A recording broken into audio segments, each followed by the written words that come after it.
My name's Christine. I'm here today with Claudia, Lori, who's known as Spirit Wind on the forums, and Marin. We're sort of the ladies of Earth Empaths. I think that's the easiest way to describe us all. We are a group of women that came together, and I throw in the guys too, even though they rarely show up. About 4 years we've been working together. Our work consists of getting together several times a week. We do what you might want to be described as shamanic journeying, where we look into things, we look beyond the surface reality into the deeper realities of the unseen world. During this time, we've learned a lot, not just about how the world operates, but we've also learned a lot about ourselves. We've learned a lot of different aspects of ourselves, things that we've had to work on internally. We're definitely a group of people that have done our own shadow work. We've done it independently, and sometimes, I would say not sometimes, but we're always here for each other for that type of work. So this that we want to present today is the third part of a group of, or a series called Forbidden Subjects. We will look at anything. That is the byline of not in our name, which is the truth no matter where it leads us. And sometimes it leads us to surprising places. It leads us to unexpected and sometimes disturbing. I would say for myself that quite often I'll hit something that is disturbing into my own particular personal view or paradigm of reality. So it is an honor always for me to be sitting in a space with the women here and looking at the subject. The subject today is Lucifer. Lucifer started coming into our consciousness. Well, I'll speak for myself, and then maybe each of you want to speak for yourself. Lucifer for me is a very personal relationship. It's not an esoteric relationship. It is one that I have been trying to illuminate within myself to understand who Lucifer is, what is my relationship to Lucifer, why I've been called Lucy so many times in my life, and why I have been made to feel shame and guilt because of this relationship. What it's led me to in a series of intercessions, work that others have done, is that Lucifer is primarily the light bringer into this realm, did it on a very purposeful journey here, and that's what we're going to discuss today. I feel very, very strongly and motivated to explore this. I don't think we have all the answers. I don't think any of us will say ever that we have all the answers, but we're certainly not afraid or discouraged by broaching these forbidden subjects, and Lucifer certainly is one of them. So, Claudia, I don't know if you'd like to say something personal or add to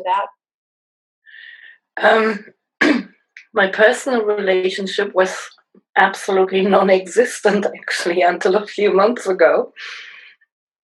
I've always kind of wondered why some people would connect or directly associate Lucifer with Satan, whereas a few would say, no, it's quite the opposite. But I was, until recently, I was never really driven to learn about the reasons or the being. Mm-hmm. So something's changed, right? I mean, and I do. And I also came to realize once again that the more I learned about it, the less I knew. Yeah. Well, I think what we're going to try to do here is unwind a very twisted, overlaid history of our reality. I will say that several months back, I had a personal experience. I want to add here too that a lot of what we talk about in this is a combination of experiential data, body memories, and other things that are combined with our research. So I became aware of a release of huge energy on the planet that came straight out of the Vatican. Now, I wasn't aware that there were three people doing some work at that time. I had an independent experience of it. And what I saw happen in my mind's eye, and it was very mind's eye, but it was also very bodily, visceral, was a great release of energy of a being that was released from bondage, that shot up into the stratosphere because I could follow it as far as I could follow that energy. It was plasma like, it was energy.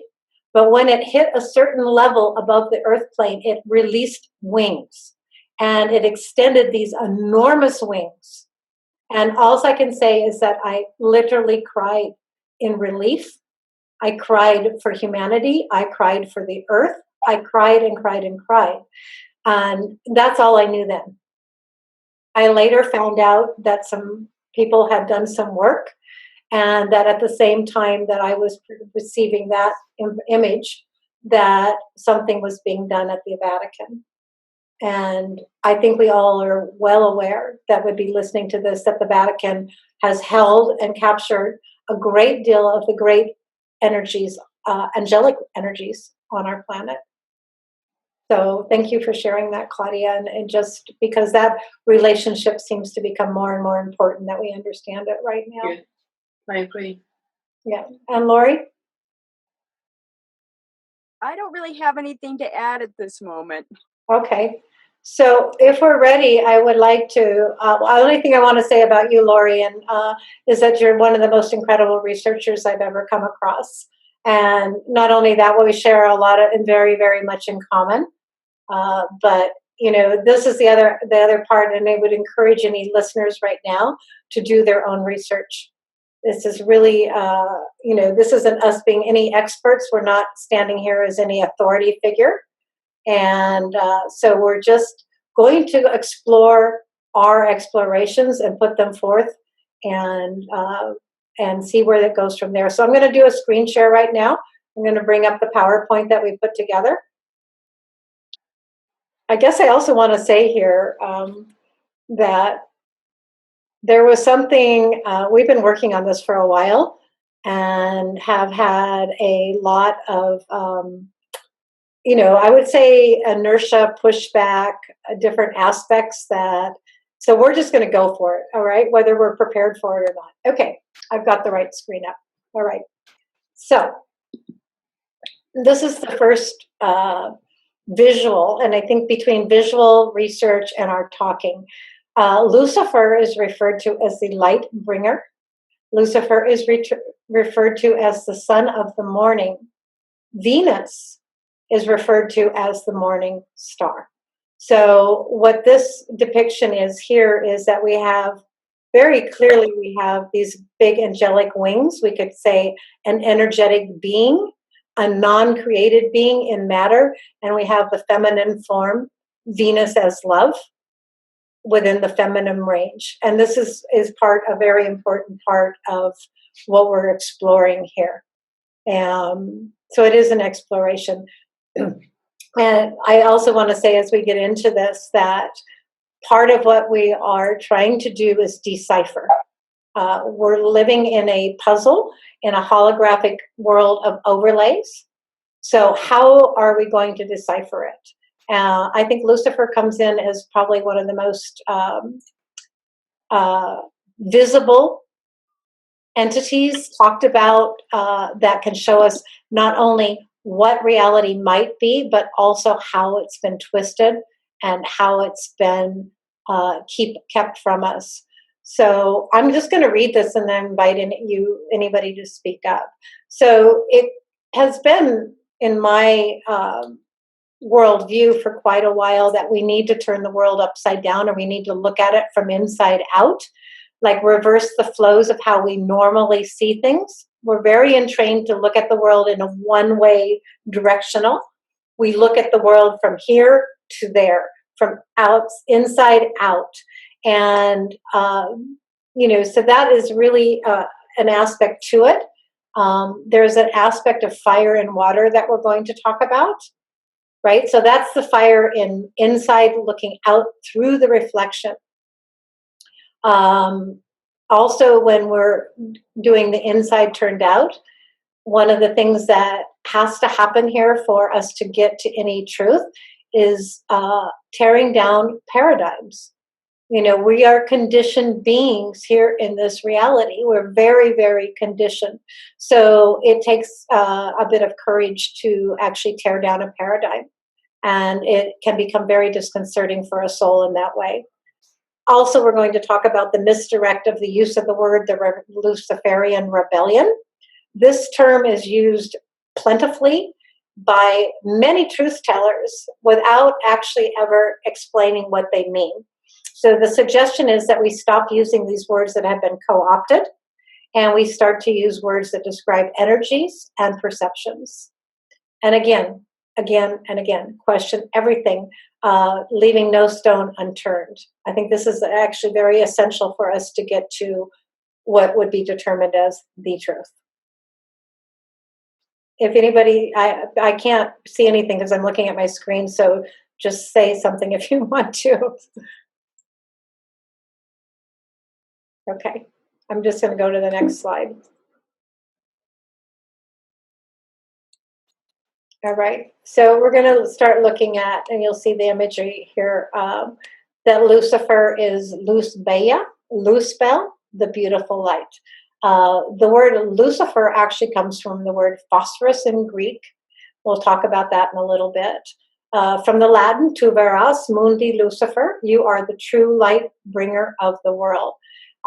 Right away, what we're looking at is that there is a lot of written textual knowledge out there that doesn't talk about Lucifer as Satan, but talks about Lucifer as the light bringer.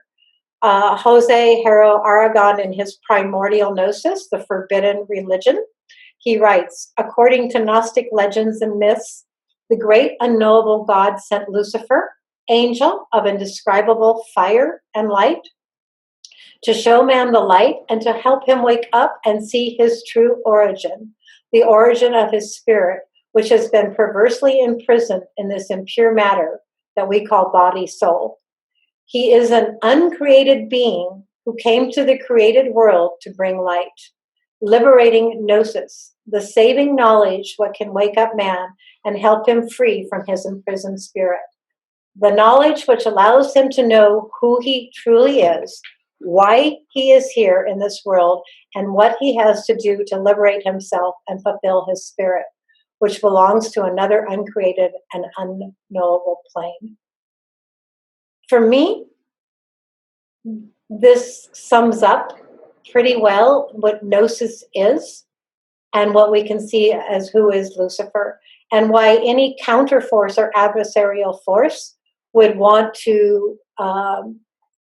obscure and hide him, use him. I'm saying him right now. We'll look at that in a moment. From us human beings on this planet encased in a body soul, from actually finding our own liberation. I also want to say my only one disagreement with this whole statement, I would say that matter is impure. I would say that part of Lucifer's fall, or coming into this creation, was to rise up the body soul and to rise up the matter on this material plane. So that would be my only statement from what I just read. I agree with what you're disagreeing with, because purely from an intuitive point, it is my understanding that we can evolve, rise up out of this physical matter while remaining in the physical. Mm-hmm. And it is my understanding that this is the goal for humanity. Yeah. And so I think you're spot on. Mm-hmm. So I'm going to go to the next slide because we're going to be exploring that at that very aspect of it. I do say that, matter here, we all know that, we're not in a perfected state by any means in this plane, but there's something very important about that. So what Lucifer is commonly referred to is the fallen angel. I think this depiction of, the breaking of the gates of heaven and earth, Lucifer falling, into a darkened realm is pretty apropos. But the story that the common or the mass consciousness is aware of is according to what I'm calling the theocrats, or we could call them the manipulators. We could call them the in transhuman entrained beings that want to control, that want to manipulate this reality for their own use. I think Lucifer, the absorption of Lucifer and who Lucifer is a primordial energy that has been co-opted. So it takes a bit of doing to try to see through the deception here. So there is a deception. We're also going to be looking at, which is depicted in this picture, a war that took place in heaven. There's a lot of documentation of a war in heaven. I don't think yet I've heard or discovered for myself anything that fully depicts that, but that there was, in my mind and in my experience, there is no doubt. And out of that war in heaven came what I wrote down here is soul harvesting.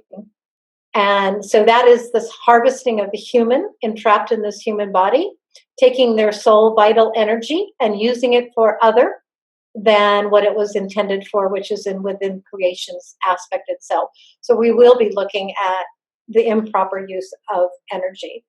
And then what is the Luciferian? Just leave the question right now. What is the Luciferian rebellion really about? I am sure from all the hundreds and hundreds, if not thousands of videos that I have listened to over time, is that usually everything in the New World Order, everything is referred to as the Luciferian rebellion. So I want to bring that up here. What is it really about? Okay, and then we are told in biblical scripture, we're told in other texts that Lucifer, the angelic realms of Lucifer, that split into three parts, that a third of the angels followed Lucifer into this manifestation. And I'm going to just put out here that we can perhaps look at Lucifer as the great redeemer, that Lucifer actually came here for a very specific reason. I just wanted to make a comment about what it is to be a rebel, because we've pretty well been programmed to look at rebels of society as like there's something wrong with them and they need to conform, when actually the opposite is true. It is those who are willing to stand up and rebel against a controlling adversarial force that really need to step up to the plate, because sometimes being a rebel is a good thing. And that could have actually been the case with this fall from consciousness, that he came to experience consciousness in a different way after the fall that was not at the same level as before the fall. But just that, we have been socialized and programmed to think that rebellion is a bad thing. But if we have to stand up and rebel against an adversarial force, is that not a good thing that we do stand up? Right. Just to question the whole paradigm and thinking. That's all. And it's a very good point. And along with the fact is that, when we talk about Luciferian rebellion, it really, I haven't heard anybody really explain it, in a way that makes sense to me. It's just commonly used, and I rebel against that. I rebel against putting labels on things that lead us to believe things. So this comes from inside of me in a lot of ways, what I'm bringing here right now. On the Earth Empaths Forum, initiated a discussion thread. There's several of them now about the divine masculine and the divine feminine. And there seems to be a split here that we haven't gotten to the bottom of. So I say Lucifer, an angel that came to earth, the original split. And what I put here and depicted here, and this is for speculation purposes, something rings very true to me in that, is that the masculine, the uncreated, the unmattered, the spiritual being out of matter is in heaven, if you want to say it that way. When that split happened, the part that fell into matter is the feminine. And I think this is because when I use the word mother, I use the word mater from the Latin and the word matter. And in this aspect, the way I'm speaking of it, all creation that is the physical realities is matter, is mother. It is the feminine aspect. So part of what it is looking at here is and Lori, you said it the other day when you said it set up a longing in us. Ah, yes. If you think of a whole being splitting itself off and actually allowing half of itself to go into a dark realm for a very specific purpose, it sets up a longing that is undeniable. There is a longing in the human being for wholeness, for integration, for return. And I think in many, many ways it had to be this way. This is what we're going to be talking about right now.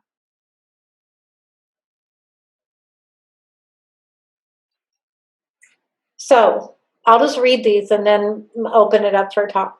The light bearer made a purpose. These are postulates, they're possibilities, they're things that we're putting forward here for examination. The light bearer, Lucifer, made a purposeful descent. The choice was of great sacrifice to embody an aspect in the darkened realms. Actually, a third of the angelic realms followed. That would mean that a third of the angels, and I don't know how many there are actually embodied right now in human form here on this planet. And I know people that know that. I know those that have remembered that. I personally have some memory of it myself. That this fall, or this coming down into this particular body, it was that there was to repair a rift that was caused by the great destruction of Tiamat. And we'll talk about that. I personally have seen myself and experienced a great rift in the time and space compendium that we are inhabiting right now. That Earth and Sophia, as we can call her, or Eve, or however we want to put a descriptor on the great wisdom body, is embodied here in this earth plane. And there's a reason for that. That she is actually nosis, and she is the living library that cannot be erased and cannot be forgotten. That Christ, as the son of the morning, is Lucifer, and that Venus is the morning star, is Lucifer. This is the union of the two, the male and the female. And Venus is, we know, love. She is Aphrodite. She is love manifest. So for myself to say this right now is the return of love into the manifest world instead of this dark world that we are inhabiting right now. And so that would become the energetic marriage of these energies of creation. I'm going to talk about, we've talked about before, I don't want to go into it too deep, but are also the planetary bodies that are in this solar system. The moon and the Saturn being the matrix of the simulator. And I'm not using this in an evil way right now. I'm just saying that there's a simulation going on at the same time. There's an organic realm and there's a simulation. That when we talk about energies, when we talk about implosion, we are talking about an act of creation. When we're talking about explosion, which is what we see on our planet right now, we're talking about an action of destruction. And that the possibility that I hold forth is that the return or the second coming is each individuated spark or spirit returns to its own plasma light body. So this is what I have, what we have written here. the three of us and others have had many roundtable discussions on this subject, and I don't know if anybody wants to bring up something. It's quite a lot of material here. And specifically, if you want to bring up something about implosion, Claudia, because you and I have spent a lot of time on that.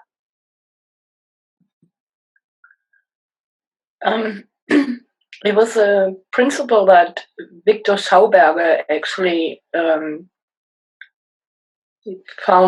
discovered, that the principle of explosion is always destruction and therefore satanic, whereas the principle of implosion is in harmony with creation and therefore divine.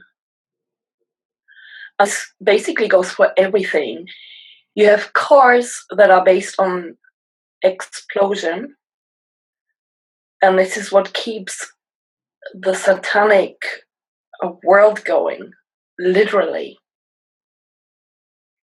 You have energy, forms of energy that are based on implosion, such as anti-gravity devices, for example.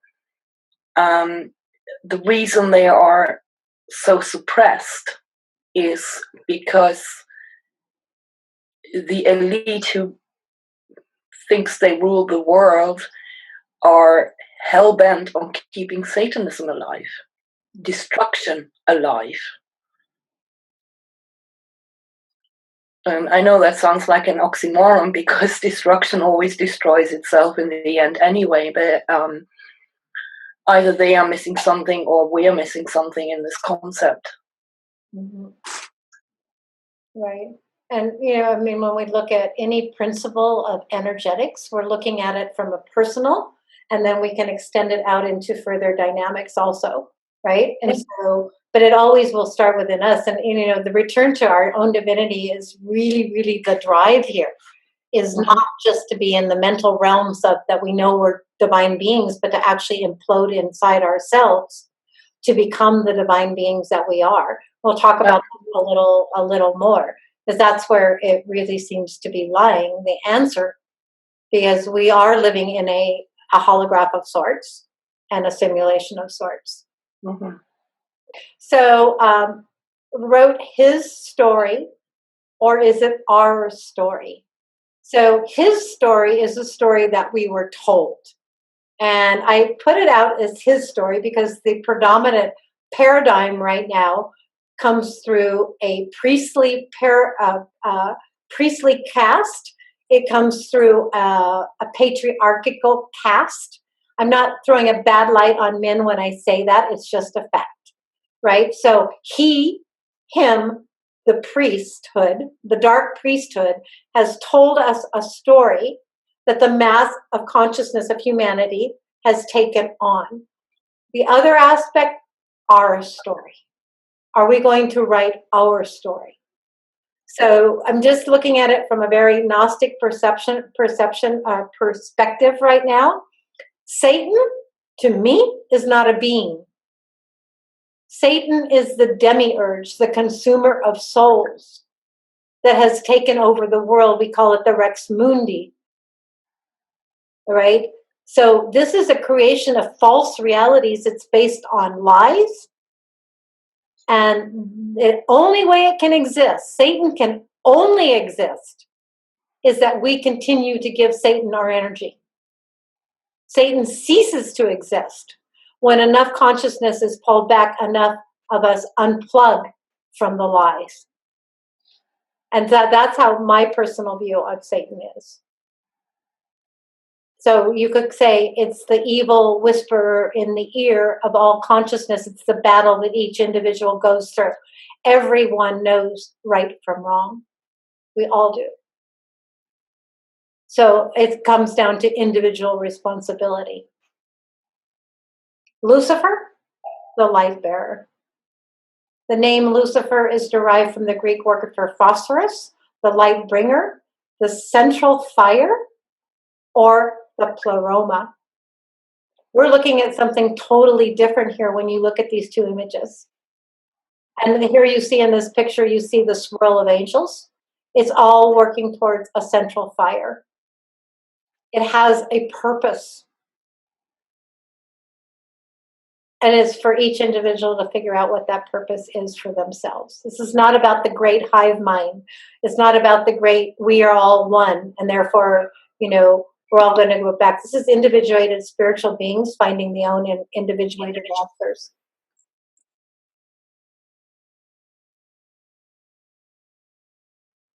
Anybody?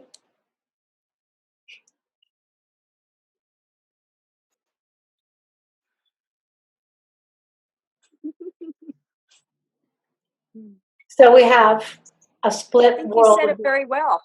Thank you. I'm a bit on a roll today. So, all right, this image is, we have a world split. We are in a duality.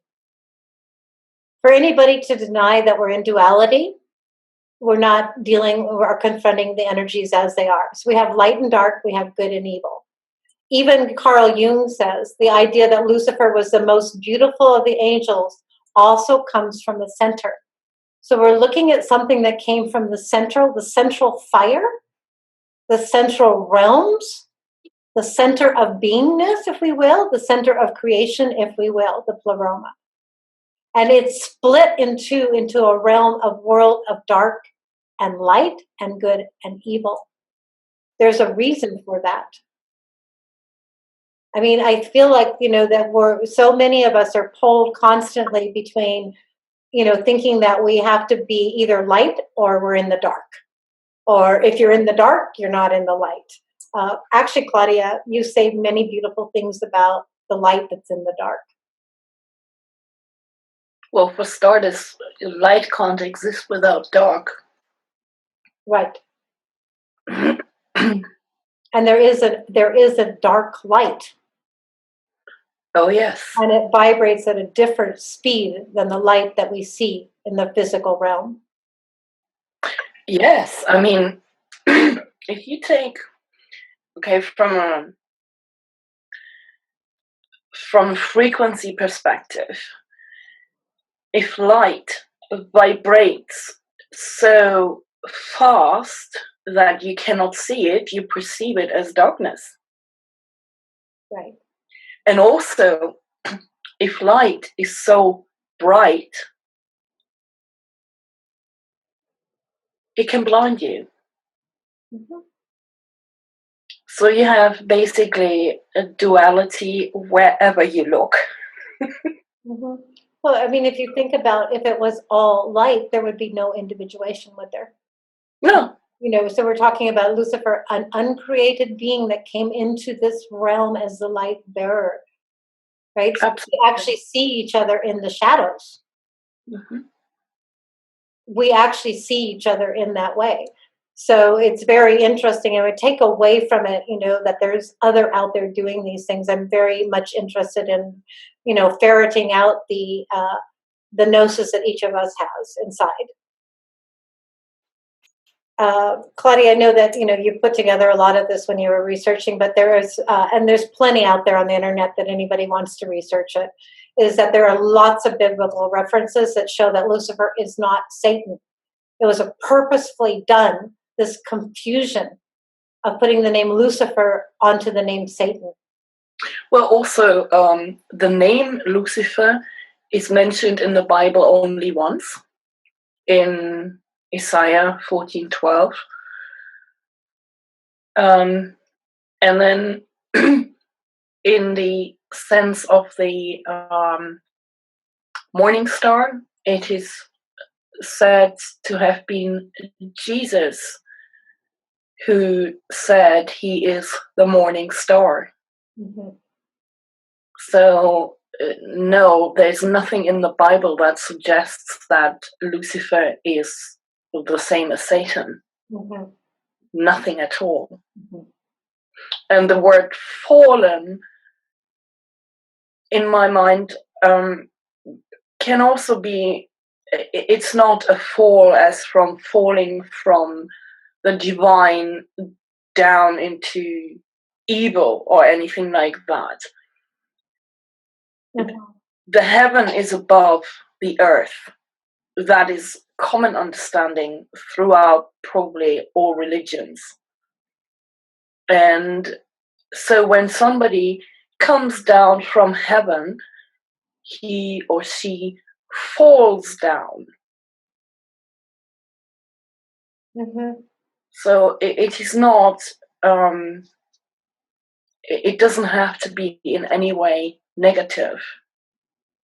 Right, right, exactly. I mean, that's a really good point, because this is how conditioned our thought patterns are. Yes, absolutely. And he let himself or herself fall down from heaven onto earth. That's a very feminine thing because it's passive. He didn't climb into a spacecraft to come down here. Okay, he let himself fall. That is feminine because, you just allow it to happen.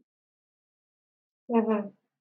And we'll talk a little bit more too about why that might be, right? What really happened here, that going back to a little bit more of the war aspect of it.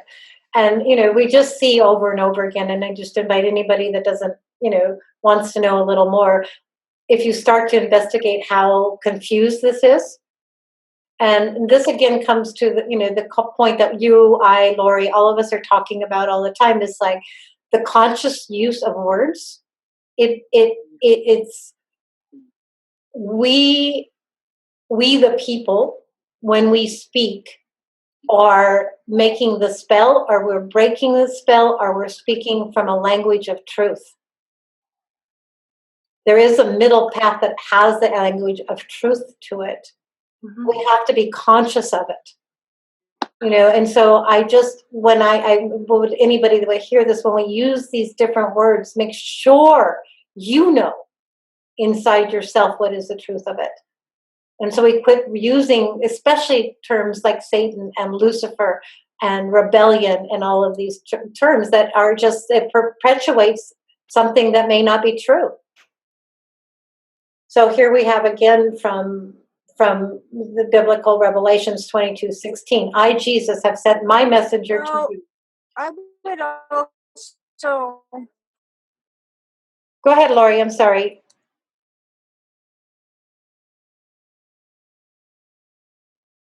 To comment on a fall usually is a sign of imbalance. When you fall, you lose your balance. So maybe it's also an indication that something was out of balance. Yeah, very absolutely. And this is actually on the next slide coming up. Is that exactly that? Yeah, I mean, it's not like, oh, let me just go down there and see what happened.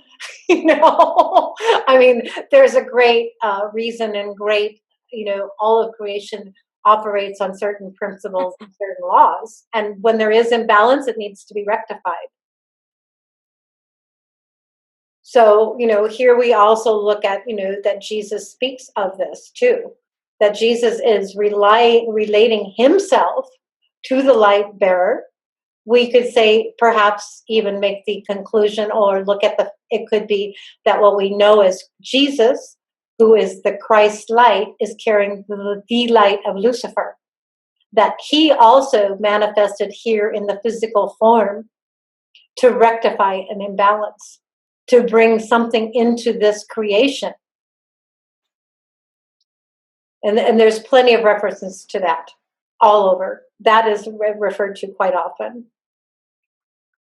So, yeah, this is what you were saying, exactly this, Lori. And, I know that we've all spent a lot of time on the different models of the cosmic tree of life, or the tree of life, or the tree of good and evil. And I say I said, we talked about this the other day. I wrote here, in a realm or quadrant of creation, such as our Milky Way galaxy, when there is a great imbalance, a force is directed to rectify this. The postulate that we're making here, that Lucifer chose to fall or descend into matter to bring a new angle to creation, a much needed one. So if we're thinking about falling into the darkened realms, that the light bearer would, in a way, sacrifice or make this choice to fall into this.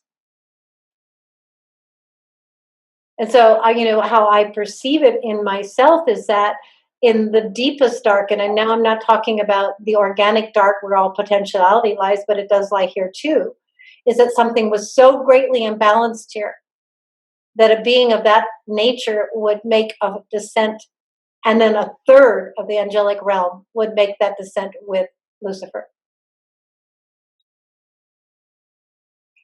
It begs some looking at, actually.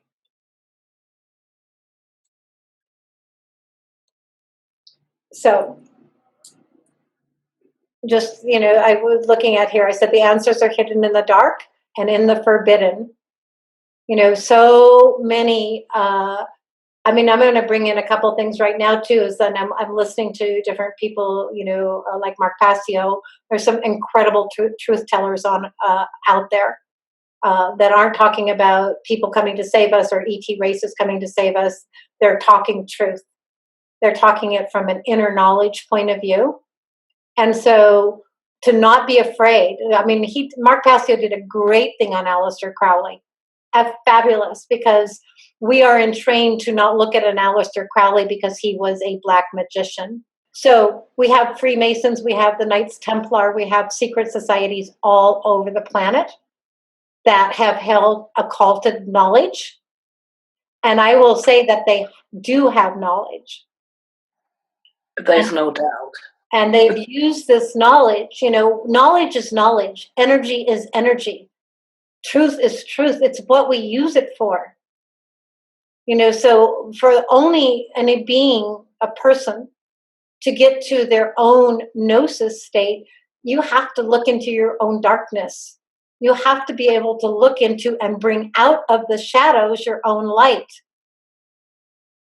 And so, I think there's a lot of mistakes in the truth movement right now, is that all Freemasons have now been classified as evil and New World Order people, right? Or all those that have delved into the dark who took the courage to take the plunge. And sure, a lot of them got lost. Because when you run into power, you run into the greatest temptations. So yes, a lot of them did, but they also opened up the field and they brought it out to the mass consciousness. So it wasn't held in these private enclaves and these covens all over the planet that are using it to manipulate us. So, it does take a little bit of courage. It takes a lot of discernment. It takes a lot of personal discernment to be able to not throw out the babies with the bathwater. Look at the Freemasonry, look at the Knights Templar. These things were founded on certain esoteric truths. It doesn't mean they were evil, that they were usurped or used, probably. So I'll move to the next one.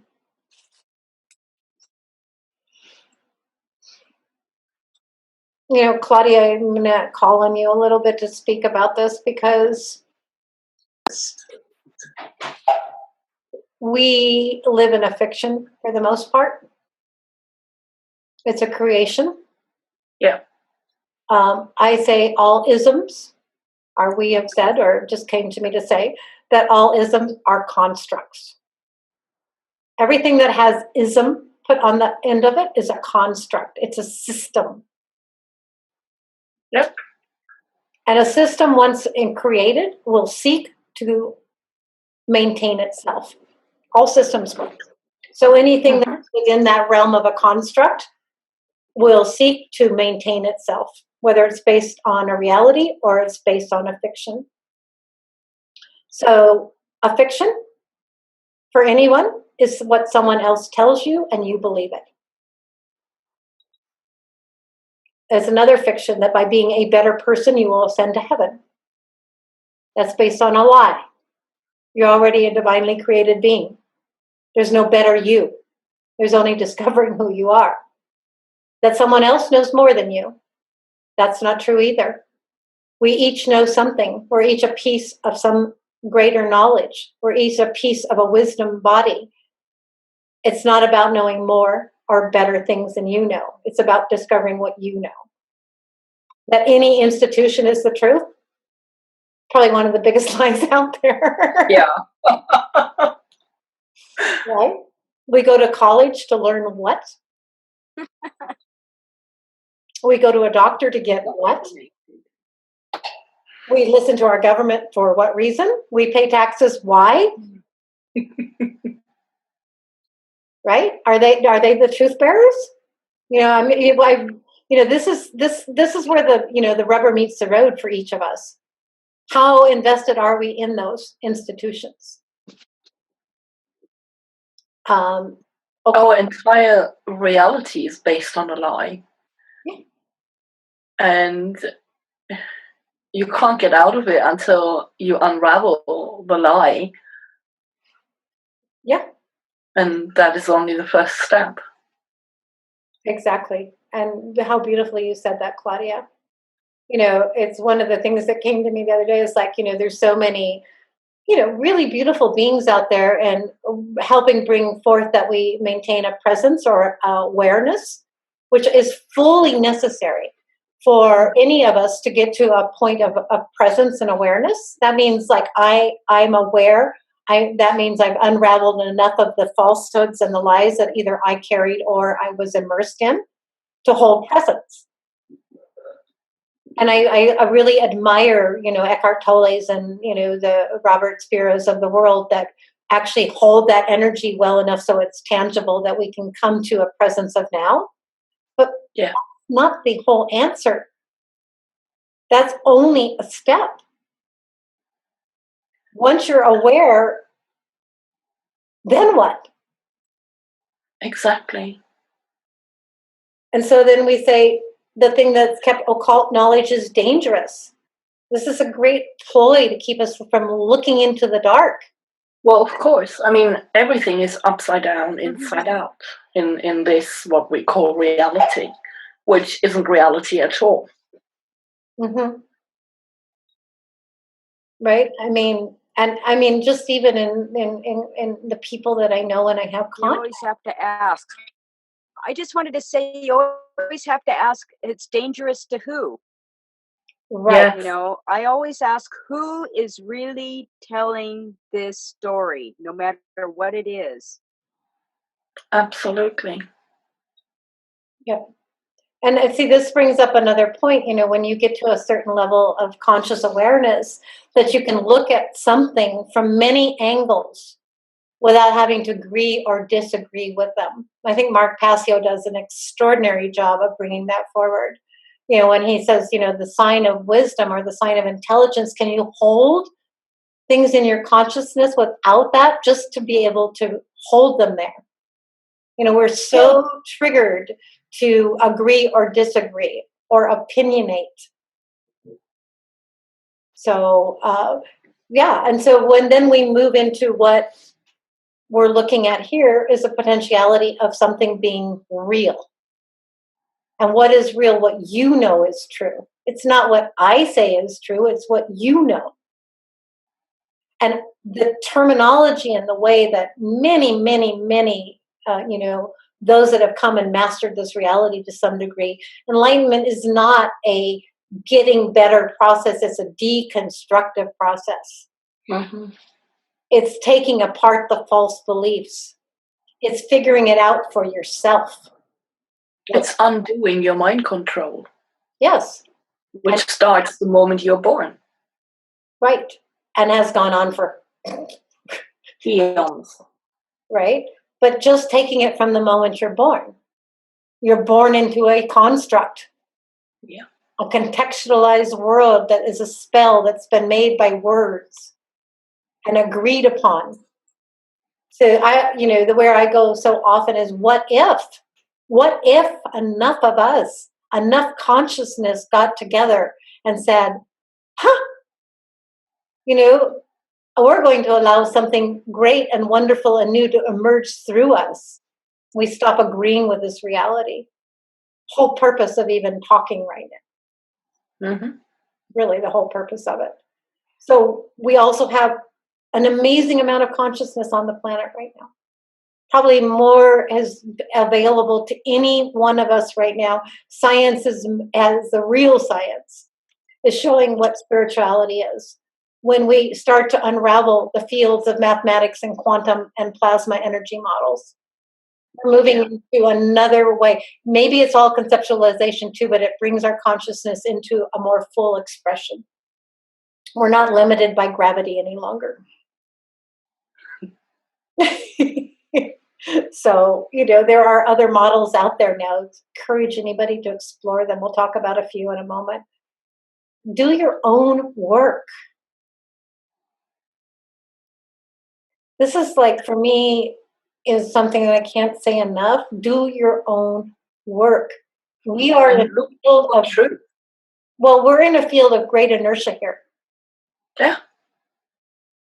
Look for truth, even if it's uncomfortable for you. And I mean, there's no doubt truth is or can be very uncomfortable. But you get over that one, and then the field opens and widens. Your perspectives widen. Very much so. And it's something, you can only say nobody can do it for you. No. There's not a soul, a being, I don't care how grand. There are those that have enough energy that can open up your field of perception for you, but the work still is yours to do. It's the only way to get out of this construct. Yeah, so as they say, knowledge is power. This is gnosis. This is what the Gnostics know. And the truth shall set you free. It's true. It is true. We say these things as truth-isms. They've become truth-isms. This is the co-opting of language. Something that is so simple, such as the truth shall set you free, has been turned into an ism, so people discard it and they don't look deeper into that. Of course. It's the truth. We're going to bring this in here. We're trying to put things together, and we're going to look at a few things. But again, this is about the energetic model that we are looking at currently. Again, there is some amazing, amazing research going on, amazing minds out there. I am astounded daily by how many beings and people are out there really willing to look at things differently. Why I have this here is that we spent a lot of time recently looking at Saturn, the part of being part of the simulation, being chronos or time. One of the constructs that we are stuck in is time. We haven't gotten out of time. So there is the work of David Talbot and a few others, which is Thunderbolts of the God. I recommend that people get familiar with that work. Started looking at the earth in a different way and started really paying attention to the ancients. And all across all ancient civil, or more what we would call indigenous, long-time inhabitants of Mother Earth, have similar stories. So the speculation is that this great cataclysm that happened in our solar system, that at one point Saturn actually was our sun, and that we were in a axial or polar alignment. In other words, we weren't in a spherical, movable, ecliptical solar system, that actually Earth lined up with Mars, Saturn, and I think Mercury, and that we were actually captured. I could say captured. We were in this axial alignment, and that at a point of being, Venus moved into that alignment, which broke it apart. So I'm just bringing it here to be looked at. I don't know if anybody has anything to actually say about that.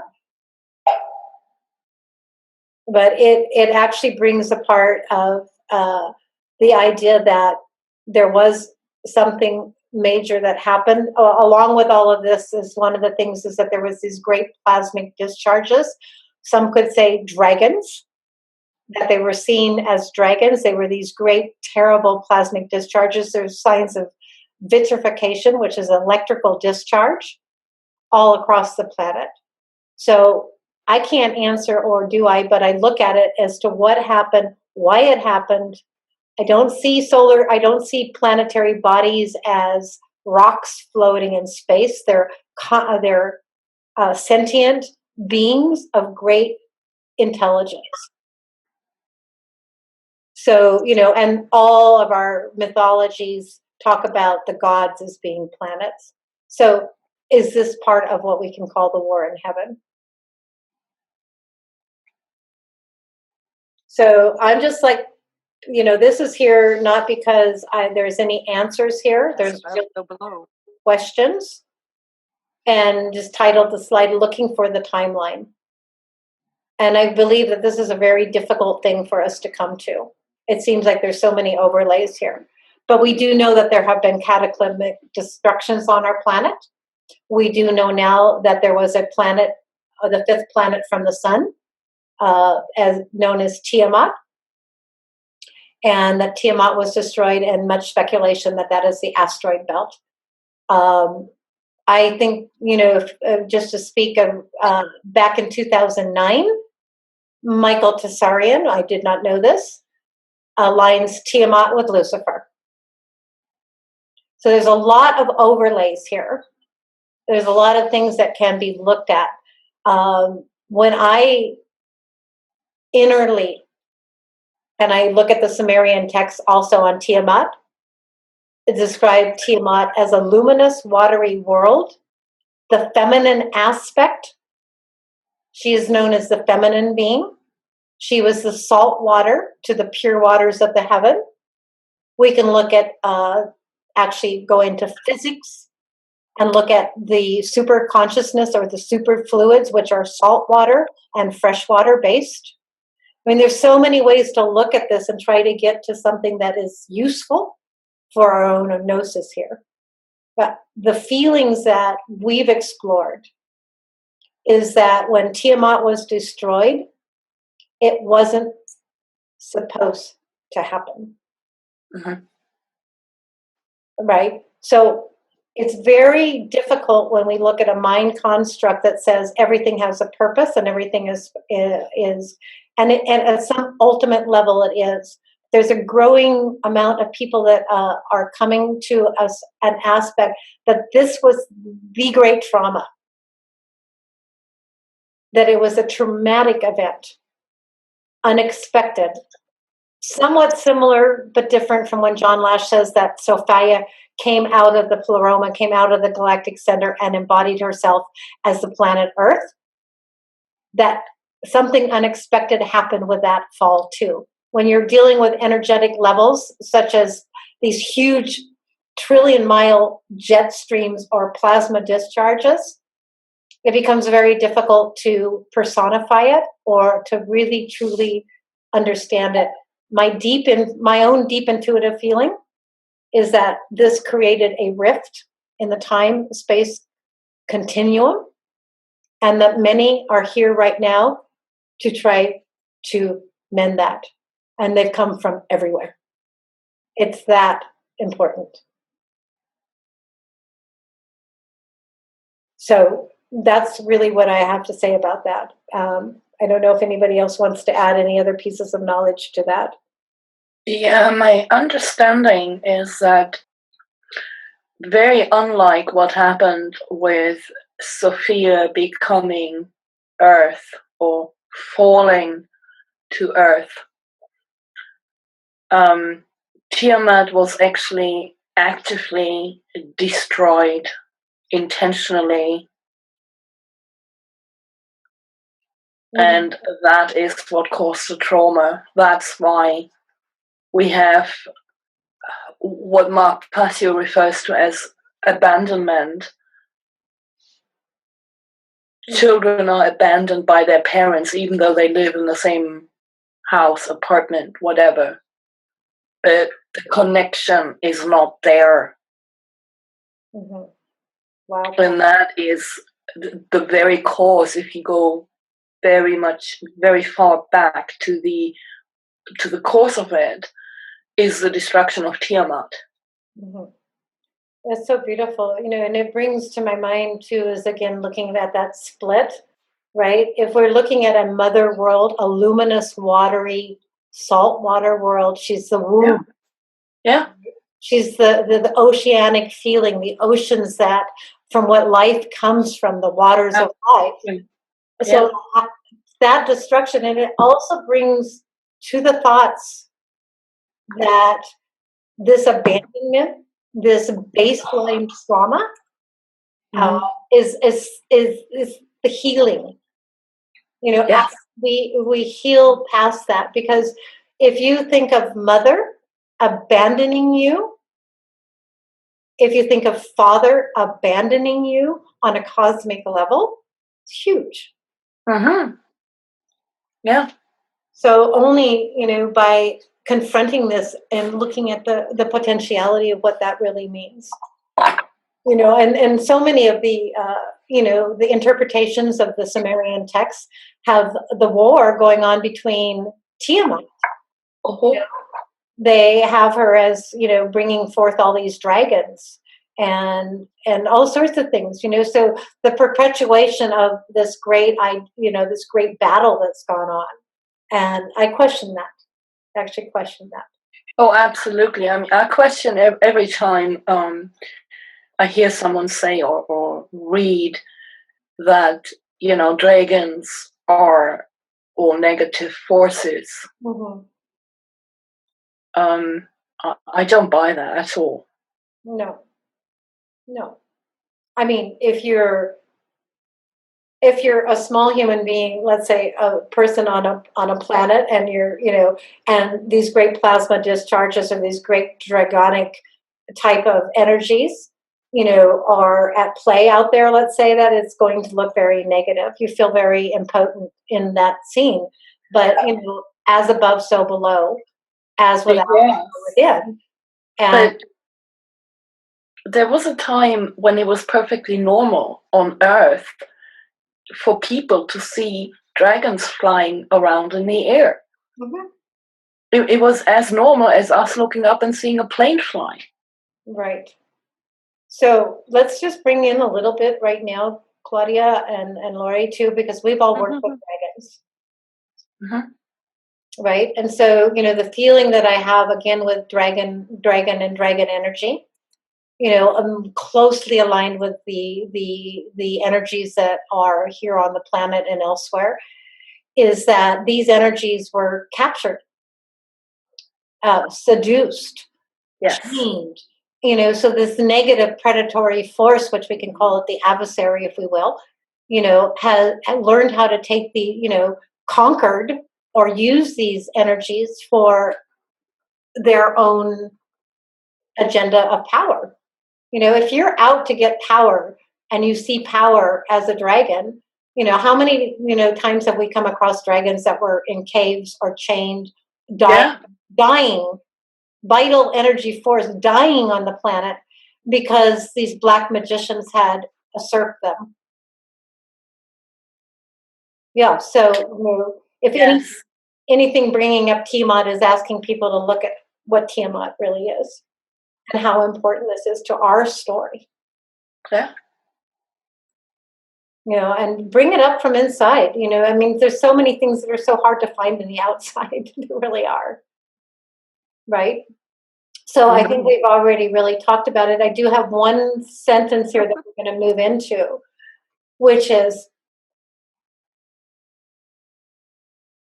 we have what we can call predatory, pathogenic, viral, destructive, out of balance energy operating on planet Earth right now, and in other places. But let's just speak of Earth right now. We have destructions that are shown about. We know now too that in 12,000 years ago there was a great deluge. Again, it's thought that it came from being struck by comets or asteroids. Well, the asteroid belt is the pieces of Tiamat. Right? So, you know, how all this came. There was a technological society out of Atlantis that had gone out of balance again. You know, so and we're at that threshold again. We're at the very same cyclical threshold. You know, and so this is where we'll talk a little bit about the simulator. You know, was the trauma so great that there was really no hope or there was no way that it was seen that we could reinstall our genetic memories and come back to some sort of wholeness, so that the simulator was put here for the very purpose to preserve this for us until we could get back into ourselves. That's just a speculation. I don't know. Because when you look at the Great Society, you look at the Great Alignment with Orion, and you look at the Great Pyramids and all the pyramid structures all over the planet that are literally holding energy. And some, I could speculate that there are the energetic bases of the simulator itself. Mm-hmm. I don't know. It's, looking at things to try to explore where they might be. So all of what just got said and what's being said right now is like freeing our thoughts outside. Well, when you look at trauma,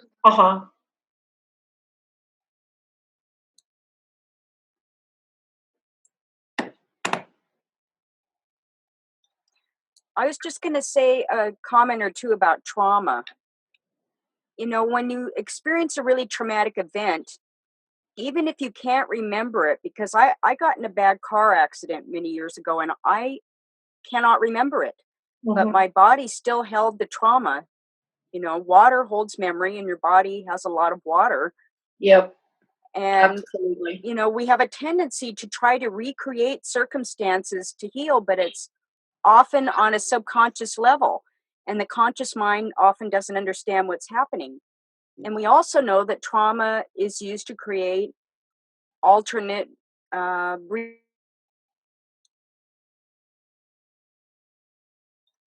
of trauma is a big key to unraveling this. Yeah. Well, I mean, the common thing to say with MK Ultra and all of that is trauma-based mind control. Yep. Absolutely. How deep do we have to go to really, really pull ourselves out of trauma? Mm-hmm. And you're right. You just said it too. What happens is the being or the mind protects itself from trauma. Too much trauma, we go into amnesia. So, once again, I mean, that's a really great point. Yes. I mean, it works on the personal level and it works on the greater cosmic level too, I'm sure.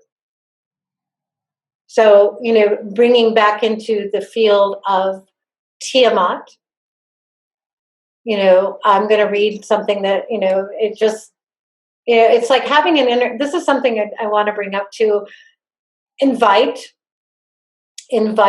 those that are freeing their minds from this matrix to allow themselves to go outside the box, go outside the experts, go outside the authorities, right?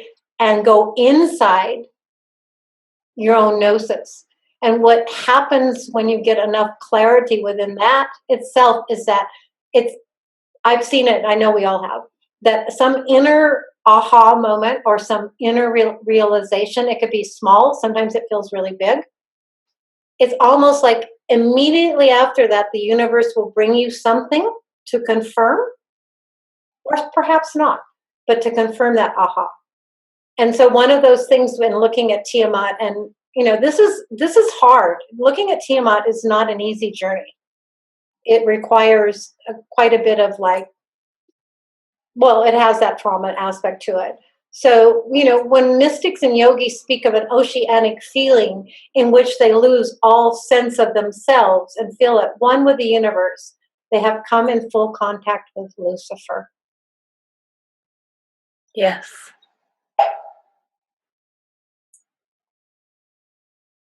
They didn't lose themselves because the consciousness, came into contact with that oceanic feeling. I am the ocean. I am the drop in the ocean, therefore I am the ocean. So, and then just to read that, was like, Lucifer? Again? Lucifer? And I look at it, and just from that, from that statement, the thoughts that came, I'm sorry, what happened?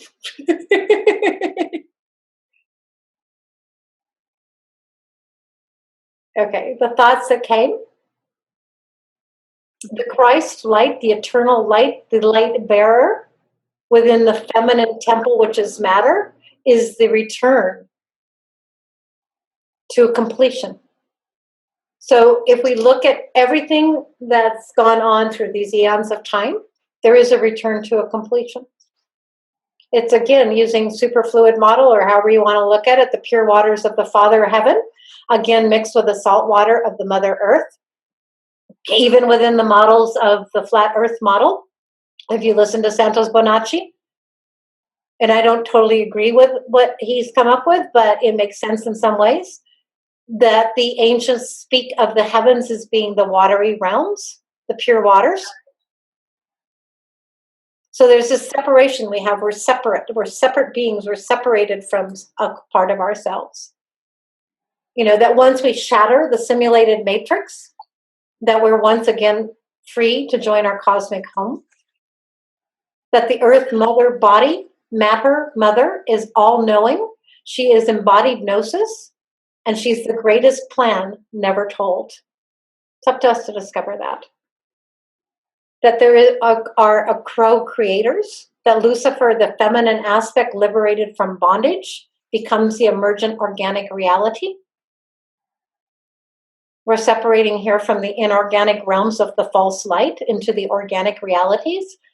And, you know, this comes from that experience of seeing Lucifer, that I would call Lucifer, that light being spreading its wings once again, is free from bondage. That maybe we're moving out of something known as the matrix, that maybe we're ready to move out of that and become the creatrix, which would require unlocking the hyperspheres of the simulator, that we become the assimilators. This particular slide is not very well developed, titled Fire in the Blood, Fire in the Heart. And basically it came in here because of the work that Dan Winter's doing. And I highly recommend, with a lot of discernment, a lot of awareness, the man talks a million miles an hour, and he brings in a huge amount of information. A lot of it is very vital, in my opinion. When he talks about the energetics of the physical form and the activation of our DNA and our toroidal form, also talking about becoming our own center of gravity or our own black hole. He talks about the science and the energetics of implosion. The reason that this is here, he also talks about our Draco DNA, right? And so again, another big division that we have here on planet Earth is that we talk about, you know, the Dracos being all bad. Nobody wants to say we have Draco DNA. But if you spend enough time studying Enki and Enlil and the Sumerian text, you're going to know, that there was a hybridization plan going on this planet a long time. And I'm sure it's not just Draco DNA, but it is a predominant reptilian brain that we have. And there's a reason for that also. So he talks about the different aspects of that genetic engineering. And he talks about what it means to activate our own DNA. So really, I don't have a whole lot more to say here other than something that is an experiential piece. And this came up in our discussion the other day, and I want to make sure I bring it up again. We live in a predatory universe right now. We live in a predatory reality. Everything is predatory. That means we eat food. We are the predators to lower species, or whatever you want to call it, whether we eat meat or we eat plants, right?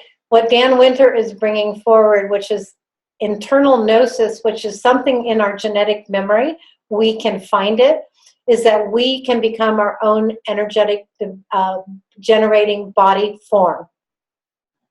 We do not need to take energy from outside. We have everything lined up in the human form is to become our own imploding systems. But to understand that is an act of consciousness. It's an act of what I love what he says is astral hygiene. That means we have to stop working in the lower astrals. We have to clean up our own act. We have to know ourselves well enough. To me, that becomes the phosphorus. The way I see it, maybe totally off, is that at the certain level of heart implosion, when you unwrap the heart muscle, when you open the heart's door, when you pierce the heart with the 7 arrows, when you become that open and transparent, when your energy body becomes the dark energy field, when you're operating from the unseen dark sun, the black sun, and the light sun, when they become imploded within you, you don't need to take energy from anything else. You become your own system. Somehow, for me, that is the keys to immortality, our immortality. It becomes the keys to our genetic memory. It becomes keys to not being lost again. It's the philosopher's stone. It is the radiant light. It's a self-perpetuating light that is not infinite light. It's not ethereal light. It's the imploded state of being. Now, that all sounds very esoteric. That sounds very far-reaching. But if we don't reach that far, we are given an opportunity right now to reach that far. The actualization of ourself is, for me, the worthy work that we're here to do, the great work. This is the great work of the ages. And so I just bring that in here too, because there is an aspect of fire here. We already saw that Lucifer was also fire. Fire came into water, the spark of life in the act of creation. That is actually what we are in our actuality. We're not actualized, you know. And I don't know, Lori, you had, and I'd like to, you told me something. This is the act of sharing that I invite others to get collaborative with. Build a coherent love trust field where you can explore things and you will find a great thing happens. Lori, you said to me the act of compassion that you felt in your heart. We were talking about it. I don't know if you remember. You said it felt like a stone in your heart. Mm-hmm. Do you remember that? I do remember. Mm-hmm. Can you describe that? Because you were like, I don't remember what else I said. Okay, well, since I have a voice and I have a good memory, it opened up in me when you said it, something that was so profound, is that you said that it's the state of pure compassion in your heart for all others. And it felt like it felt like a weight Mm-hmm. in your heart.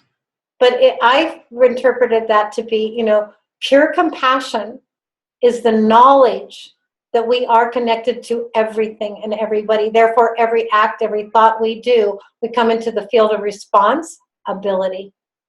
But that is when you get to that state of pure compassion. And that's how I see you, Lori. You know, your compassion flows through you in... We Hmm? are like stars. Yes. Exactly. Mm-hmm. And stars are suns. The whole universe is within you. Mm-hmm. As Rumi so eloquently said. Yeah.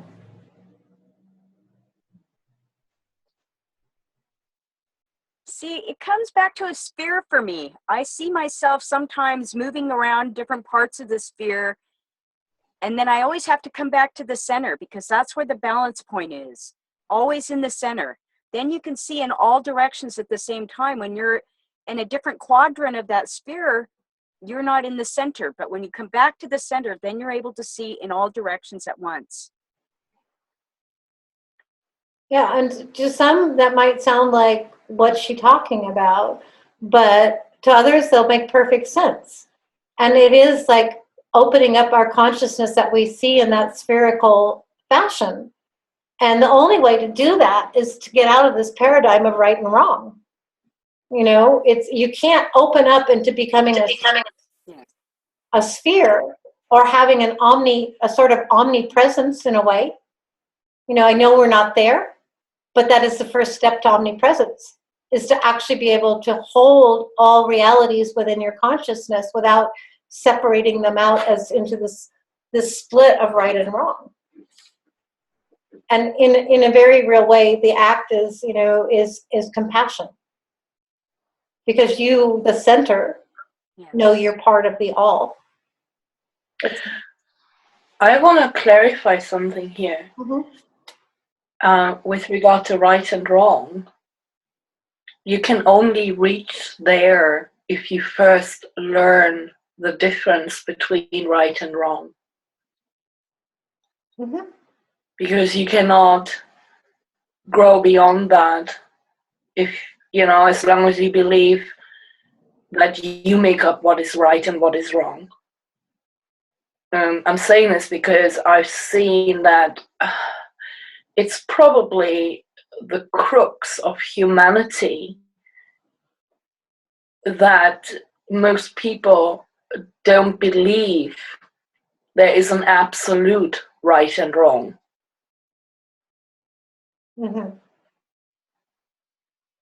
Exactly. That's all. Right. And what we're caught in, though, is being right at the expense of somebody else being wrong. That's the paradigm that we're caught in. And it actually, again, what you just said is very true, Claudia. It's an inner journey. Yeah. Oh, yeah. And, when you're actualized or you're working in harmony with greater spiritual aspects of life, you don't really question what's right and wrong anymore. That's where gnosis comes in. No, because you've internalized it. Right. So now you're in gnosis. People say, well, how do you know? It's like, It's not a thought process. It's not, the thought gets into it and all of that. You can get into morals and you can get into obviousness of what's right and what's wrong. But in any given instant when we're in action, when we're speaking or acting or thinking even, you've internalized those fields, then that's where gnosis comes in. Yeah.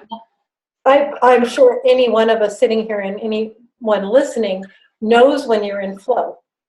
You know when you're in harmony. You know that. It's not something that somebody tells you. No. And that's where the field of right and wrong, like I love Rumi so much, as anybody that knows me knows, that it's like outside the fields of right and wrong, I will meet you there. Yes. That's a great inspiration. I love that. Yeah, so, we can get a little mystical and poetical here, folks. We don't have to be stuck always in this logical. It becomes a great exploration. Right. Okay, so in dividing things, in the spirit of division, but, in actually spirit of more like discernment, how do we know what's a simulator? How do we know what's real? How does anybody know that? Right? And so what is a simulation? A simulation is something that imitates a reality. It simulates it, So again, I'm bringing in stuff that we as a group have been exploring together. We don't pretend we have the answers, but there is what more we're talking about. And it actually is in the Rig Veda, and it goes back into the ancient mystical text, that there is a source AI, there is a binary code to the universe. Call it source artificial intelligence. Before there is organic life, there is the zeros and the ones. All right? So that this simulation created a holograph. And so there are those that have usurped this, and they have created a false light reality. It's not real. It's a false, it's like from the movie Matrix. So I postulated when I wrote this, just because I let things flow as they come through me, I'll find out later if that holds any weight or not, is that this simulation right now that we're dealing with was actually used to mend the rift in time with the destruction of Tiamat. It's a possibility. It gives purpose to it. It held knowledge. The great minds from Thoth to Hermes to the same being, right? Some of the greater beings that have inhabited the earth, who built the pyramids, who built these technologies, who aligned this planet with certain solar constellations, right? Holding us here in a time construct. We don't know how many times this construct's been played out until we get it, until we reestablish the organic love field or the life field, the vitality that was once here. So I know that when we were looking at through the whole AI symposium with Jeffrey, you know, looking at the metabiology of life, we're looking at there is a purpose to this. There was a purpose to Saturn. There was a purpose to it. There, you know, we've seen, and even when I, you know, others that I've talked to that have gone really deep into the earth field of the Sophia wisdom, knows that she knows what she's doing. You know, so if you have a viral agent, you have something that is actually so destructive, so out of balance, you have to create a system or immune system to give it time that we can assimilate. We can transcend this viral element. There's no doubt, or there shouldn't be any doubt, that in this reality there is some serious bad shit going on. You know, from the you know, satanic ritual abuse of children, that there's a demonic plague that's taken hold on this planet. To deny that is as to deny the fact that I need food to eat right now. It's here.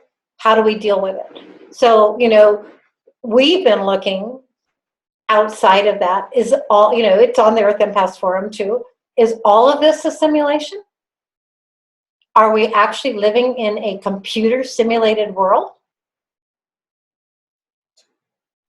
What are these layers in the flat Earth, you know, postulation that we're living in a domed, closed off, flat Earth? You know, what are all these things? It's really, really twists the mind to start looking at it. And it really twists the mind to start saying, okay, but there is organic light. There is mother, there is law, there's natural law, there is love. So part of all of this is, you know, did this angelic realm bring itself down into matter for the purpose of healing something that happened here? You know, these are all things that are put up here. So looking at a simulation, looking at say a computer-based model of reality, and looking at an organic-based model of reality. And if we go far enough to say that we're co-creators, what do we choose? So do we need to assimilate within ourselves or implode within ourselves this amount of knowledge, right? That we turn this realm, that is the core aspect of the heart, back into the reality that we want to live in. That's, wow, that's how this slide came about. And, you know, I'd be interested to hear what both of you have to say.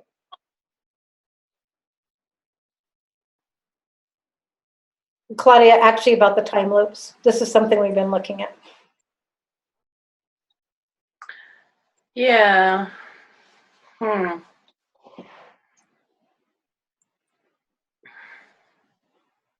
have a theory about it. I can't yet say a preliminary conclusion even. It's a theory. Mm-hmm. What if the trauma caused by the destruction of Tiamat, for example, it might have been something else, but what if that trauma caused all of humanity to basically enter a negative, a self-destructive cycle? And because the universe didn't like that so much, the AI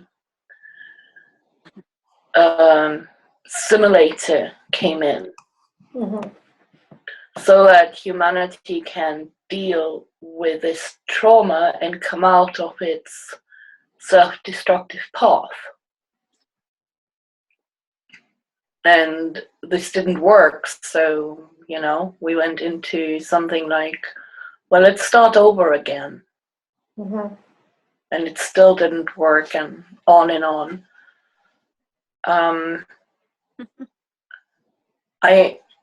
in a way, I see all this, what I would refer to satanic construct happening in a very similar way. There's one force that says, what do we have to do to get them out of their stupor so they become what they are meant to be, so they can grow to their full potential? But instead of it taking the path of the positive, it's taking the path of the negative. Mm-hmm. The end result theoretically should be the same, except perhaps this has never been done before. There you go. To take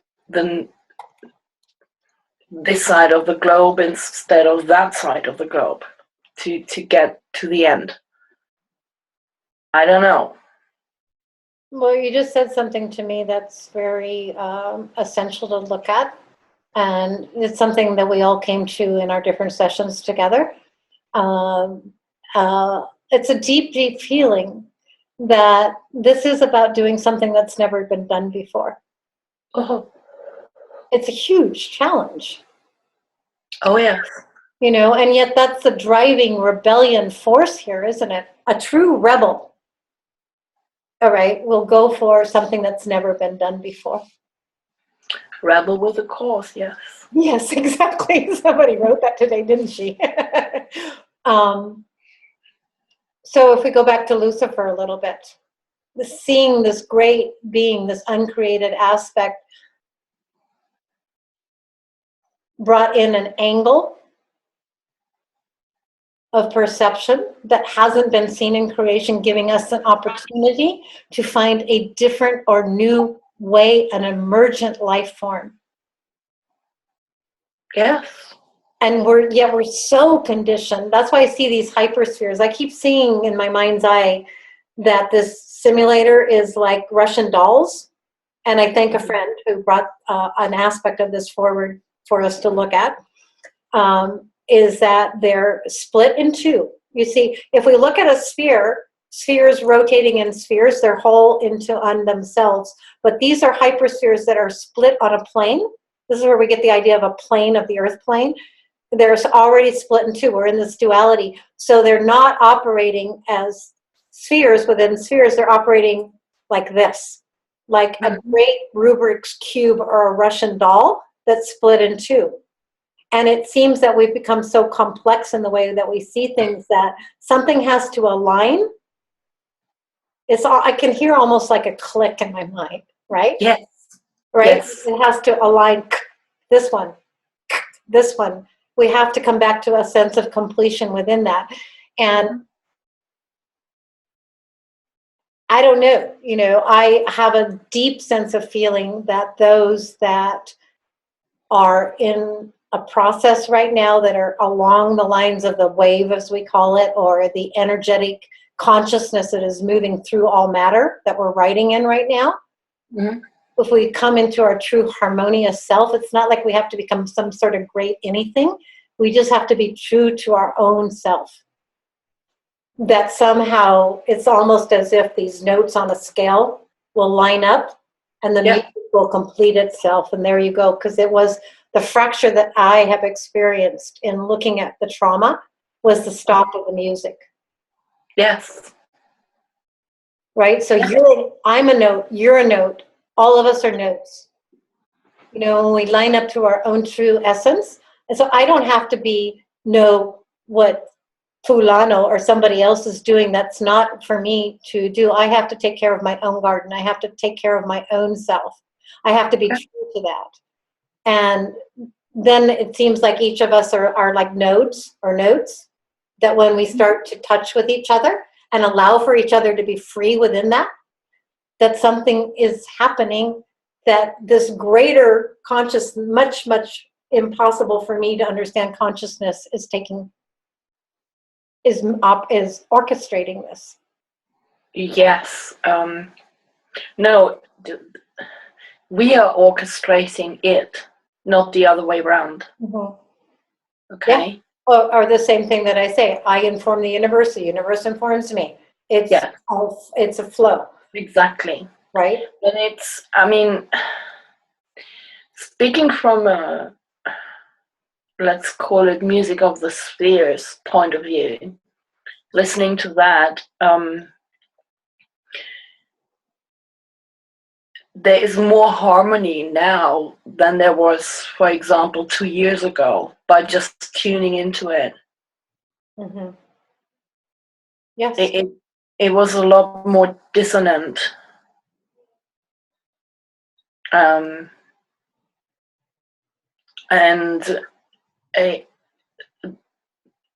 the rhythm has become,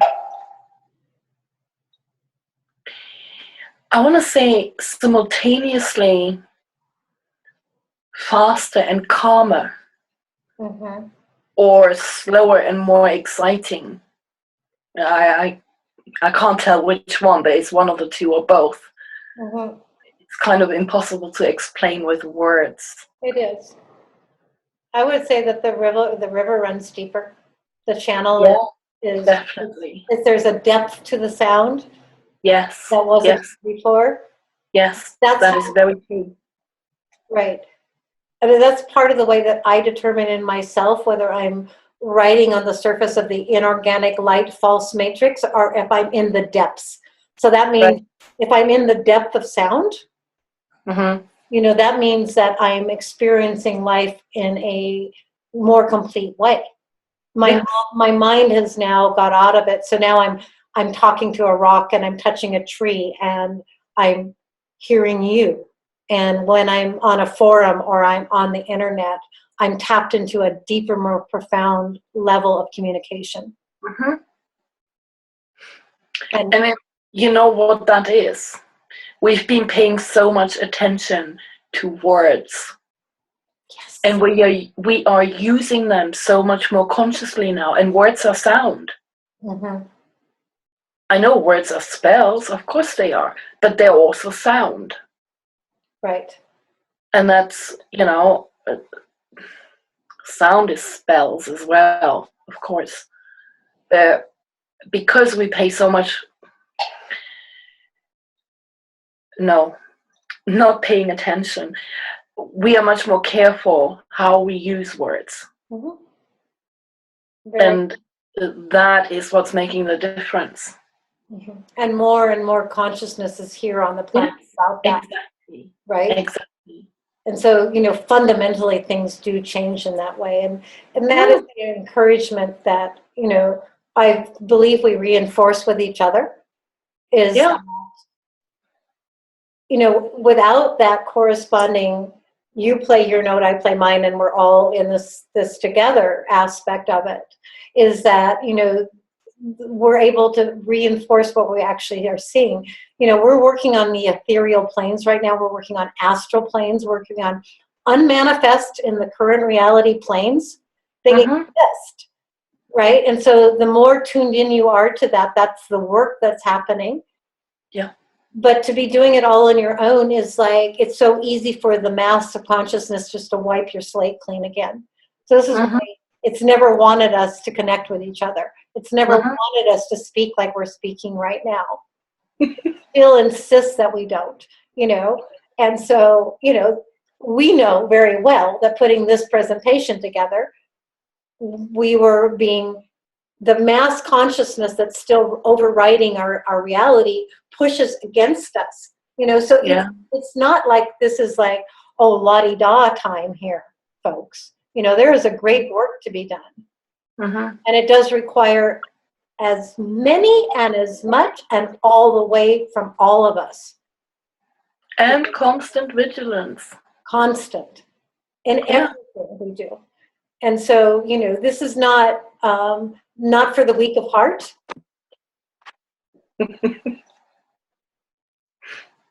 It's not a playbook. It's not a game. No. Failure is not an option. Right. And I love you to say that failure is not an option.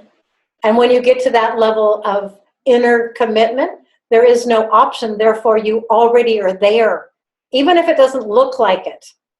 Mm-hmm. Abundance is. It's universal. It's already here. Yeah. We're living in a contrived money system, but abundance is our reality. Abundance is real. Abundance is the universe.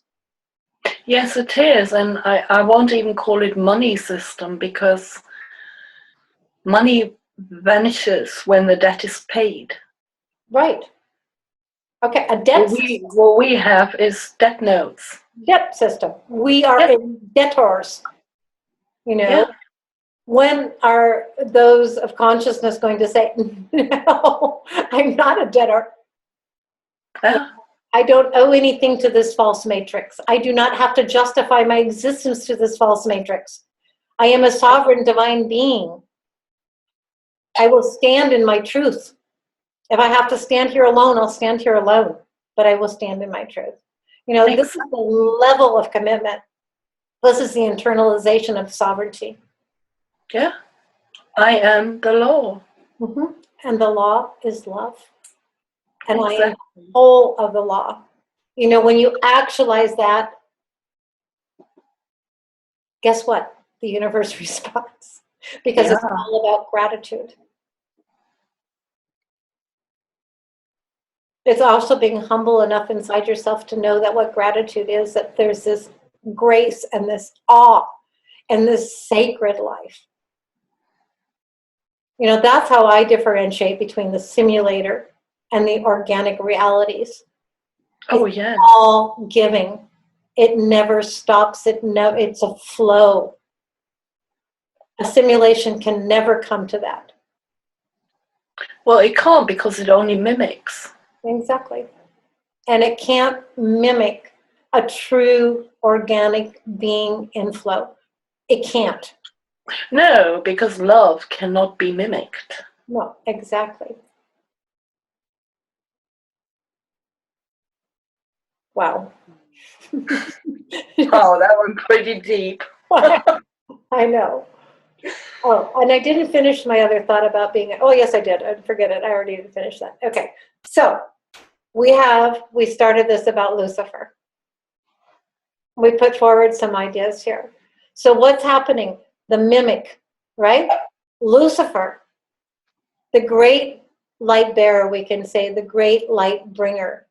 You could say the great lamb that sacrificed itself to come into this reality, that gave up the beautiful part of itself to come here, that set up this longing in our human soul so that we would look outside and look up and look out again and within.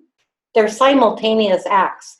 The looking within and the looking without, the looking above and the looking below. When you get into the spherical consciousness, they're simultaneous acts. They do not cancel out each other. So what we have now is the simulation. The matrix, the false light matrix, is usurping and co-opting Lucifer, because it reads the consciousness enough to know that this is the peace. That if we actually embody this in ourselves and we become that which we can become, it's over. The simulation, the system becomes an irrelevancy. It's a relic. So it's doing everything it can right now to further confuse the field through commercials, television shows, right? It wants to keep us in the repeating time loop. It wants to keep us in the simulation. It doesn't want us out. So it does everything. It installs fear. It misrepresents sexuality. It suppresses the divine feminine and the divine masculine in us. 96%, I don't even know where that number came from, all right, of what we see is the simulator. If we want to get into reality, we have to go into the unseen. We have to become, as Lori said, the star beings. We are stars. The stars aren't in Hollywood. We are the stars. All you have to do is look at what Hollywood does to know what it doesn't want you to know. And that's a great way to use this artificial reality that's here before us. Look what it puts out, and then you know what it doesn't want you to know. And it keeps most human consciousness enchanted with the falsehood, so it never looks within. Exactly.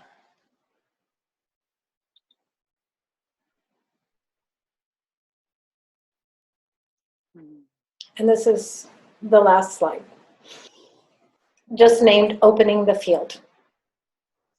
You know, and one of the names that I came up for one of our things that we were going to do that we never did was Starfield Creations. We're stars, and we're opening fields of creation. That is true. Yep. So we have the Cabal, we have the structures, okay, that are put here. They're doorways, for sure. Do they hold knowledge? Yes. But that tree of good and evil wants to keep you in it. But out through that tree of good and evil, if you can unlock that key and you can get out, you will become the cosmic tree of life. You will be one of the growing branches in the cosmic organic tree of life. There's a very big difference there. One's a system that seeks to satisfy itself. The other is organic, it's free, it's sovereign, it's divine.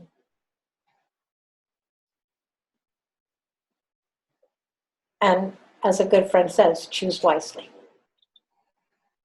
Indeed. And Lori, I don't know if you're there.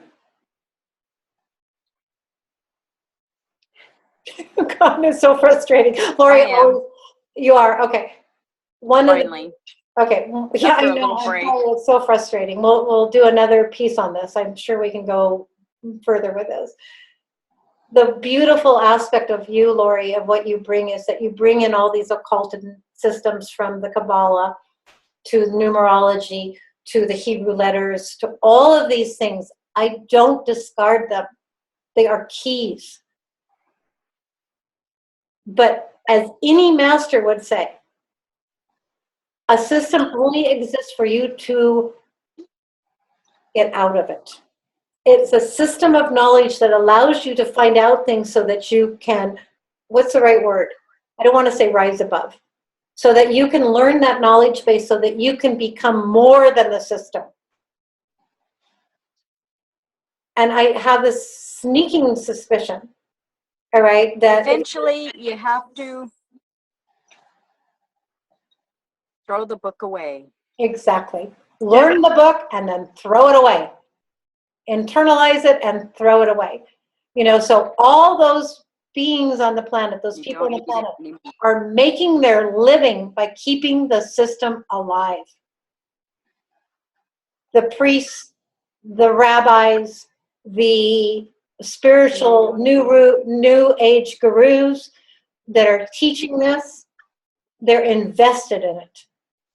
Learn from them. By all means, learn from them and then throw that away. Don't become a servant to it.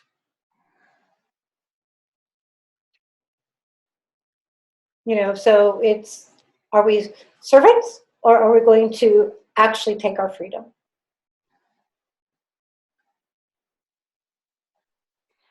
My favorite scripture in the Bible goes like this. The light of the body is in the eye. Therefore let thine eye be single, and thy whole body shall be full of light. Exactly.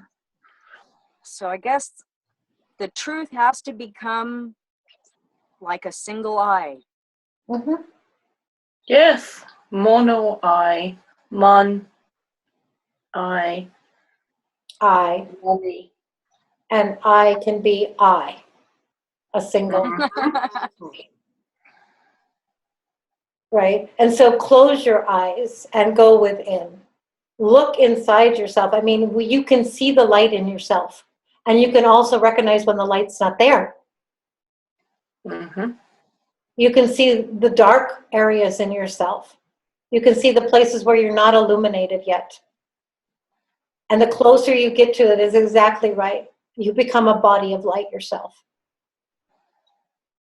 And I want to keep underlining something because there's so much misconception. I feel like so many of the new age gurus have promoted this, like we are all one and we're all going to go back to this light field and we're all going to go back to source and, oh, we're going to live happily ever after.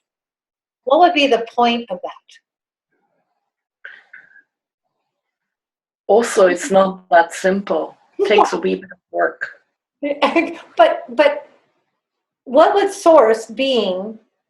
It would individuate itself out so that all its particles of itself could go out and become new pieces of creation. Yeah. It wouldn't say, you know, and then forget that all, right? Right? Just come here and live in oblivion with me again, right? Let's do this all over again. Let's wipe you clean and let's do it all over. No, you know, life. No, I think I'll give that a miss. Right. You know, I mean, it's like when we hear these truisms, when we hear truths that have become truisms, it's time for us to go deeper. I use that word so often, I get tired of myself saying it. But depth is profundity. Depth is density. Depth is expansion of consciousness. It's being able to inhabit.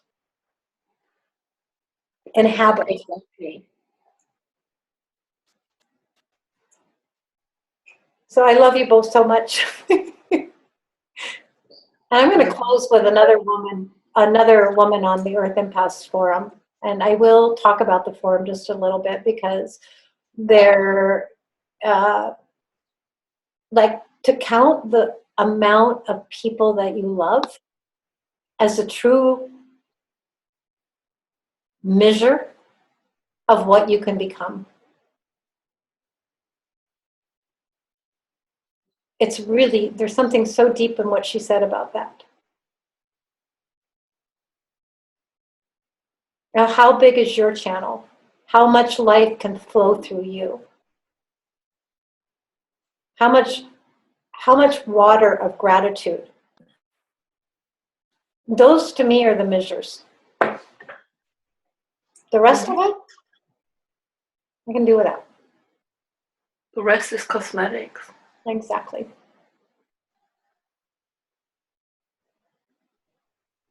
So I really thank you both again, and all the ladies and all the gentlemen and the body of knowledge, you know, for whatever my own inner gnosis is.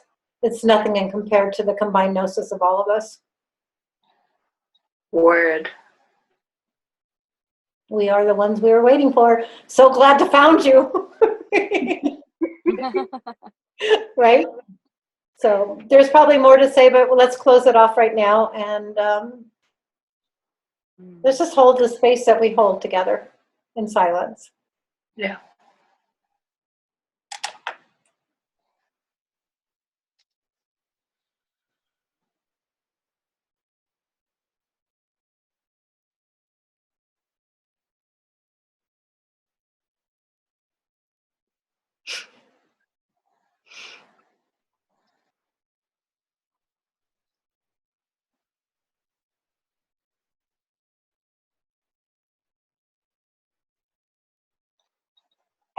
Wow.